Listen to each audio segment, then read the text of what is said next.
ئەمە شوێنی محاویلەیەکی کارەبایی سەدکەیڤیە لە سنووری ناحیەی وارماوە لە قەزای شارەزور. چەند شەوێک لەمەوبەر لەلایەن کەسانێکی نەناسرا و خراوەتە خوارەوە و مس و فافۆنەکانی ناوی دەرهێنراون. محاویلەکە لە باخێکی ئەم پیاوەدا بووە. حاڵەتێکی وایە هاتین سێرمانکردنەوە محاویلەکان فرەداتە خوارە و هەڵیان وەشانە و هەرچی مس و شتەکەی ناوی هەیە بردیانە و ئەو قەباقشتەکەشیان جێ هێشتووە.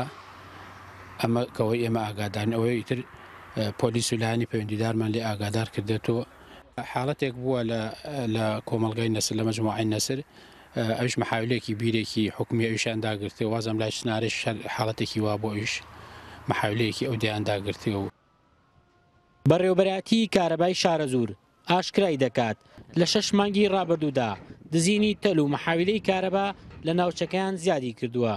بێجگە لە شارەزور بە گوێرەی زانیاریەکانی فەرمانگەی کارەبای شارەزور لە سنووری قەزاکانی سەی سادق و پێنجوێن و دەربەندیخانیش حاڵەتی دزینی دە محاویلە تۆمارکراون.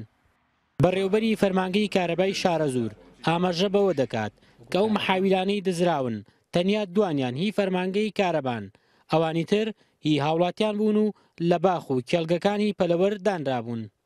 ئێمە بۆ ئەو دوو حاڵەتەی پێشوو وەکوەوەی دایرەی خۆمان بوو شکاتمان کردو و کێشەکە لە دادگایە. حاڵەتی زەڕایانیش پەیوەندی بە دایرەی ئاوە هەبوو، تا ئێستا کێشەکە لە لای دایرەی ئاوە. باخی هاوڵاتی بوون، ئەو باخانە خۆتان نەزانن لەم مەوسمەدا چۆڵەکرێن، لەبەرەوەی لەم مەوسما چۆڵە ئەوانیش زەفەریان پێ بردوون محاویلەکە ئەکەنەوە و با بڵێن قاوغوشتەکانی جێهێڵن، لەبەرەوە حاڵەتەکە تۆزێ ناڕەحەت ئەدۆزرێتەوە.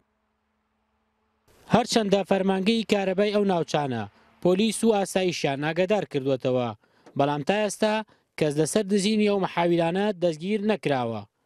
عومەر فەتاح، NRT شارەزور.